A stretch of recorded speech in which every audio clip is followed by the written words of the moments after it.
Hello, everyone, and welcome to the Jeffrey Epstein Show. I'm your host, Bobbycapucci, and this is Daily Drop number 63.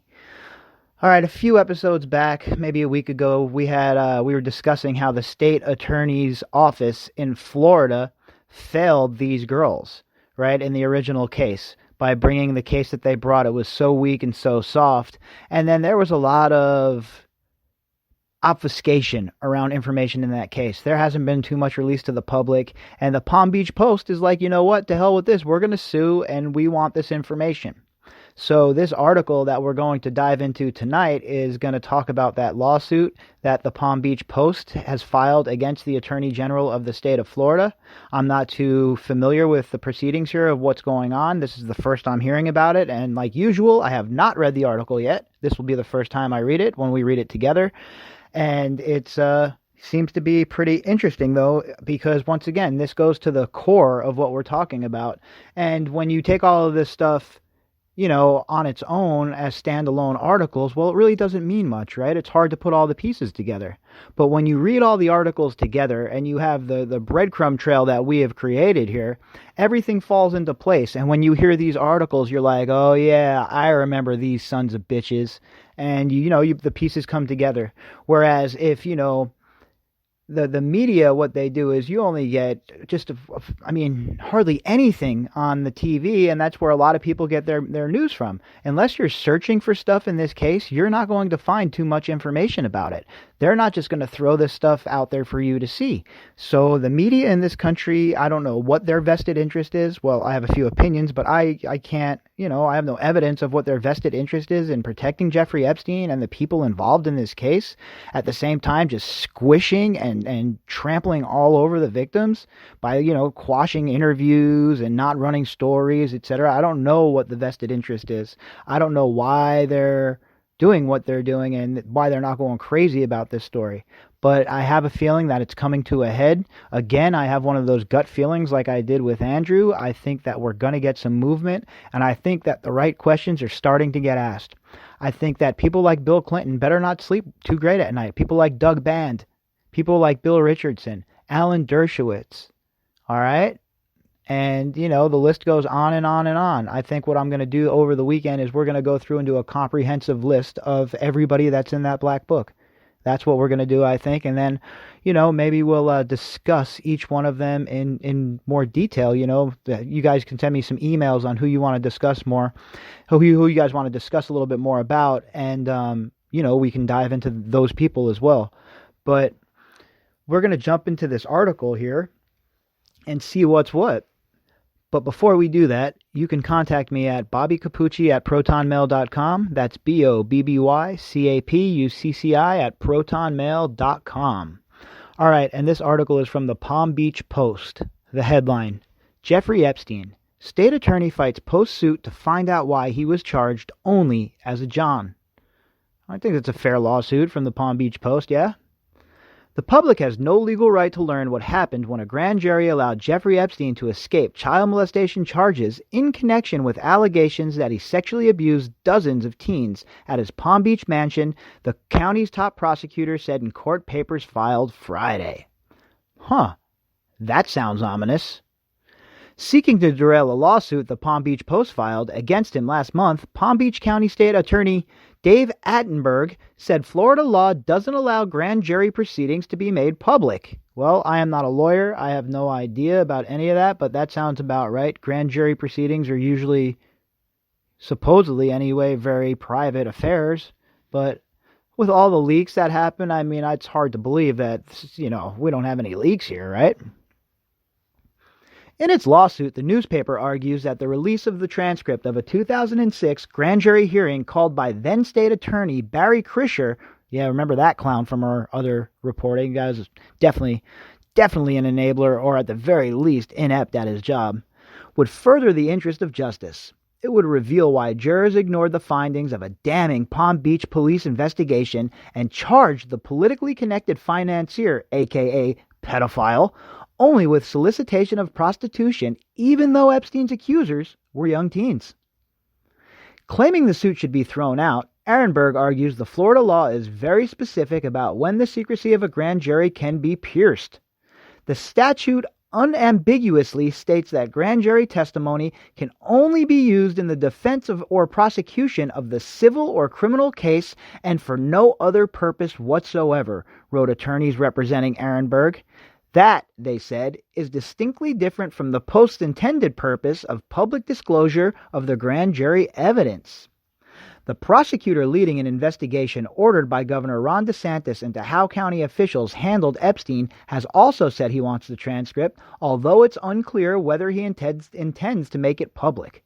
Well, that's a good thing, because like I said about leaks, if he gets his hands on it, that's going to leak. This is way too hot for it not to leak. If DeSantis, his guy, gets it, there definitely is going to be leaks, and be ready for those. Fernandina Beach attorneys Arthur Jacobs and Douglas Weiler claim Attenberg doesn't have the grand jury records. He couldn't release them even if the law permitted him to do so, said the attorneys, who work for the Florida Prosecuting Attorneys Association. The paper sued Ehrenberg to release the documents after a months-long investigation into Krischer's handling of Epstein's case. Although the 75-year-old retired in 2009, he still volunteers at the state attorney's office. The paper's investigation revealed that while more than a dozen girls told police they had been molested by Epstein, only a 14-year-old girl was called to testify before the grand jury. And we discussed that, and I'm just as not confused now as I was then. I don't even know what to say about that. Why was only one girl called? These are the same girls that these state attorneys, Krischer and the rest of his clowns, they just destroyed these poor girls. Further, those familiar with the closed-door hearing said Krischer's lead prosecutor undermined the girl's credibility by quizzing her about her MySpace pages, in which she mentioned drinking and hanging out with boys, sources said.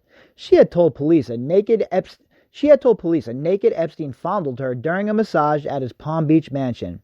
So, because she had a MySpace page that talked about drinking and hanging out with boys, that's enough to just crucify this girl and say that her claim means shit, right? That her claim was squat. Yeah, well, I have news for you. That's not enough, all right? A 14-year-old's going to be a 14-year-old. Doesn't give them less credibility because they might have had some drinks or they like to party with boys. Don't you remember being 14? I sure do. I grew up in Las Vegas, all right? Where, that's just, it's simply disgusting that the prosecution would do that to the accuser. The prosecution is doing that to the plaintiff, to the girl that's coming forward. The prosecution who's supposed to defend her is demeaning her in court. Absolutely absurd. While the paper reviewed more than 2,800 pages of documents from the state attorney's office, none explained why Krischer opted not to summon all of the girls who said they were sexually assaulted by Epstein. Many of the victims attended Royal Palm Beach High School. Let me read that again for you. Many of the victims attended Royal Palm Beach High School. This was a super rich dude. He could have paid for whoever he wanted and had whoever he wanted. But since he was running the blackmail operation for the intelligence agencies, that gave him carte blanche to feed his own disgusting desires as well and not worry about the ramifications. And still not worry about the ramifications, obviously. In addition to the 14-year-old girl, 4 underage teens said they were penetrated by Epstein with his penis, his fingers, or a sex toy when they were recruited to go to his house with the promise they would be paid $200 to give him a massage. Their claims were bolstered by another 8 girls who said they had been molested by the millionaire. Based on the evidence they amassed, police recommended that Epstein be charged with 4 counts of unlawful sexual activity with a minor and 1 count of lewd and lascivious molestation, charges that could have sent Epstein to prison for decades. Instead, ignoring the tender ages of Epstein's accusers, the grand jury indicted Epstein on a single charge of solicitation of prostitution, the same charge a John would face for paying an adult for sex. Now, they did this against the wishes of the police department. The investigators all wanted to slap this son of a bitch with the highest count that they possibly could. But instead, the grand jury was impaneled, and this was the decision that was made. And now, the Attorney General is suing to keep that information away from you. Does that make sense? It doesn't to me. Krischer's handling of the grand jury inflamed then police chief Michael Ryder. He took his investigation to then U.S. Attorney Alex Acosta. Ultimately, with Kreischer's help, Acosta crafted a controversial non-prosecution agreement the Post investigation found. Acosta agreed to shelve a 53-page federal indictment prepared against Epstein if the millionaire pled guilty to state charges. To satisfy federal prosecutors' demands that Epstein be charged with a sex crime that would force him to register as a sex offender, Kreischer slapped Epstein with a second charge, solicitation of a minor for prostitution. Years later, the Florida legislature erased the crime from the books, calling it absurd because minors can't legally consent to have sex. Oh my gosh. Just like trafficked women can't consent to have sex, okay?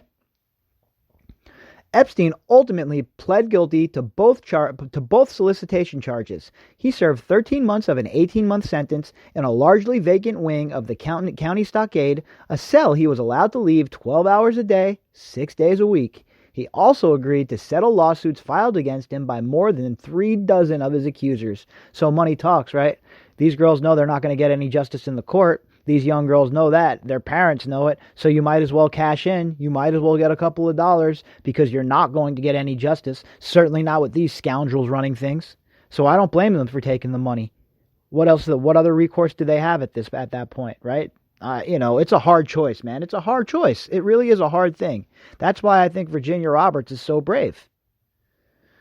Finally facing federal charges in New York that could have sent him to prison for 40 years, Epstein hung himself in a Manhattan jail cell in August, allegedly.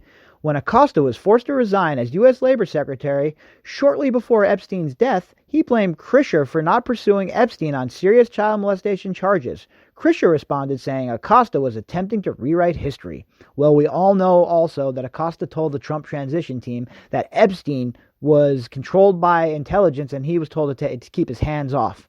So Kreischer and Acosta, they can both play the blame game and yell at each other, but Acosta could really just end this all by coming out on record and saying that, but he's scared that he'll get murdered by these people. These people have no problem killing someone like Acosta especially, with how many people that hate him in the country at this point because of the media frenzy about the guy. I mean, don't get confused. He's not one of my favorite people in the world. Like I said, anybody who's involved in this travesty of justice is a piece of shit. I don't care who told you what. But at the end of the day, let's not make Acosta the real villain here. He's one of the villains, but he certainly isn't the main villain. He's not the Night King. In its lawsuit, the Post attorneys acknowledged the sanctity of grand jury proceedings, but attorneys Stephen Mendelson and Michael Grigiel said courts have recognized that there are times when their secrecy should be breached.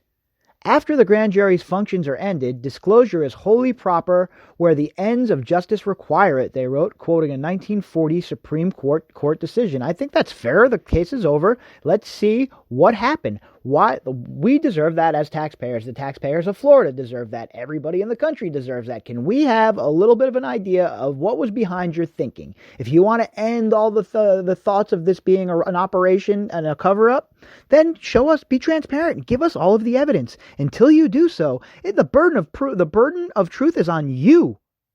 All right, the false narrative that the legacy media and their handlers are running, the burden of truth is on them, not on us, right, folks? We're just following the case wherever it leads us. Given the controversy surrounding Epstein's plea deal and the lack of information about how it unfolded, the release of the grand jury evidence would help end speculation that has fueled distrust of the justice system, they said. Folks, that paragraph was hidden behind an ad too, and it just was exactly what I was just talking about in that next paragraph. That's pretty funny. They're asking Palm Beach County Circuit Judge Donald Hafel to review the grand jury testimony and then release it to the Post. In a case of this magnitude and importance, where the accused is dead and the identities of the victims have already been exposed, the need for the grand jury secrecy is no more, the paper's attorneys wrote. Well, I don't disagree with any of that. Let's see it. Let's see what was behind the decision-making. Let's see what led you to make those decisions. Let's see how it all played out. If you have nothing to hide, well then, what's the big deal? Don't hide behind the courts. Let's release it. Let's do it. You guys are, let's get a judge that's going to sign off on it. Send it to the judge, get it signed off on, and let's see what's what. You owe it to the victims. At the very least, the state could do that for the victims after they abandoned them the way they did. All right, folks. If you'd like to contact me, you can do that at bobbycapucci@protonmail.com. That is BOBBYCAPUCCI at protonmail.com. If you would like to support the show, there's the GoFundMe link inside of the description box. Click on that bad boy and do your work.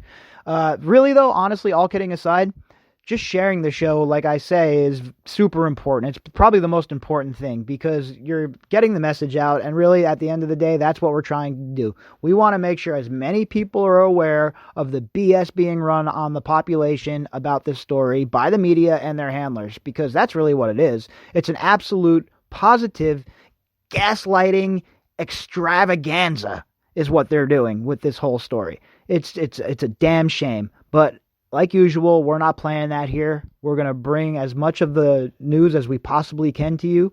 And, we're going to keep it rolling. So I will talk to everybody tomorrow morning. I hope you all had a great Friday night. And remember, let's turn these predators into the prey.